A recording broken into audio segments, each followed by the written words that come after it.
আবার দেখেন এই যে দুর্বৃত্ত বেনজির, সে আওয়ামী লীগের সাথে মিলে পুলিশের সাথে ঘোট পাকাইতেছে। আগে শুনেন। আমাদের কারা অ্যারেস্ট করে আমরা কেন? এগুলো হচ্ছে ওই যে যখন বিএনপি ক্ষমতা ছিল, ওরা তো অনেকবার ক্ষমতা ছিল, তারপরে আওয়ামী লীগের এন্টি ফোর্সেস এরশাদ সাহেবরা ক্ষমতা ছিল, তখন তো ওরা অনেক এন্টি আওয়ামী লীগ লোকজন পুলিশে ঢুকাইছে, সেগুলো সামনে নিয়ে আসছে, অনেক রয়ে গেছে এখন, সেগুলো সামনে আছে। আর এমনি জেনারেলি পুলিশের তারা খুবই হাইলি ডিমোরালাইজ, সন্তুষ্ট এই সরকারের উপরে, বিকজ এদেরকে খুন করে, এদেরকে হত্যা করে তো এরা ক্ষমতা আসছে, এদের রক্তের মধ্যে ক্ষমতা আসছে। 427টা পুলিশ থানা এবং ফাঁড়িতে অ্যাটাক করা হচ্ছে, অস্ত্রপাতি লুট করা হচ্ছে, প্রেগনেন্ট কিংবা কনস্টেবলকে পুড়িয়ে মারা হচ্ছে। তো এইগুলো তো এরা সহজভাবে নেয় নাই। লোয়ার র্যাঙ্ক, বিশেষ করে কনস্টেবল থেকে ইন্সপেক্টর, এদের একটা বিশাল অংশ তো খুবই আনহ্যাপি, এটা বলতে পারি। তাহলে ওই যে ওই প্রশ্ন তাহলে আমাদের অ্যারেস্ট করে কারা, ধরে হচ্ছে ওই পার্টি।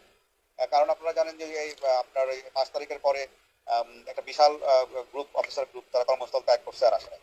আর তারপরে যেটা করেছে, 300-400 অফিসারকে এরা ডিউটি থেকে তুলে নিয়ে সংযুক্ত করে রাখছে, অকার্যকর জায়গা দিয়ে রাখছে। আবার একটা বিশাল সংখ্যক লোক অলরেডি চাকরি থেকে বের করে দিচ্ছে।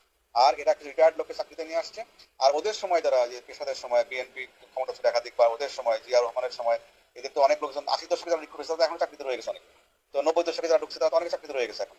তো সেইগুলোকে এরা সামনে নিয়ে আসছে। তো এই লোক এদের সংখ্যা খুব বেশি না। এবং যখন দেখবেন যে আপনারা সংগঠিত হবেন, আপনারা পুলিশ তাদের সঙ্গে পাবেন, এরকম সন্দেহ আমার নাই। আর আমিও চেষ্টা করতেছি যারা এখন চাকরিতে আছে যোগাযোগ করার জন্য, একটা প্ল্যাটফর্ম করার জন্য। দেখা যাক যদি এটা করতে পারি, ইনশাল্লাহ আরো সুবিধা পাওয়া যাবে। Thank you. শুনেছেন বেনজির নাকি অস্ট্রেলিয়ায় আছে, কই আছে খুঁজে বের করেন। আমেরিকান স্যাংশন পাওয়া দুর্বৃত্ত তো বন পোড়া হরিণের মতো উন্মাদের মতো ছুটে বেড়ানোর কথা। ওই এত কিছু পরিকল্পনা করে এই ঘুটু করার কিভাবে টাইম পায়, ফুরসত কিভাবে পায়, সে কিভাবে কাজ করে? কোনো ভয় বা দুশ্চিন্তা আছে বলে তো মনে হচ্ছে না।